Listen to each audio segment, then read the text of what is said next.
ভাই তুমি কি আমার আটকে রেখে গেছো? তাড়াতাড়ি আসো। মায়ের মাইয়া গো, আমার খবর নেই ওটা কইলাম না তোমার 10-20 মিনিট পরে যাবো। ওটা কি জানা তাড়াতাড়ি আয় তো আবার টেনশন করে শরীর লাগে আসে নাই ফাজলামি। চল একটা কাজ তো ভালো করছে মাশাআল্লাহ, গাড়ি স্টার্টে রেখে গেছে মাশাআল্লাহ, এত স্পিডে দিয়েছে। ওই হয়ে দেখো আপনারা সাউন্ড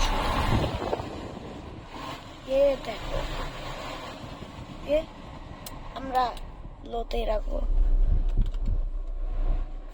ও গরম পড়ছে তো আপনারা দেখেন এখন আমাকে অন্য সিটে চেক করে यार खुश गाड़ी गाने होकर आया बरसे चिल्ला चिल्ली করবো ऐसा हम चिल्ली করবে ভাই জানা ভাই এখন তো গান ছাড়া মাস। তো এই ভিডিওটা এই পর্যন্তই আমার, সবাই ভালো থাকেন, আল্লাহ হাফেজ।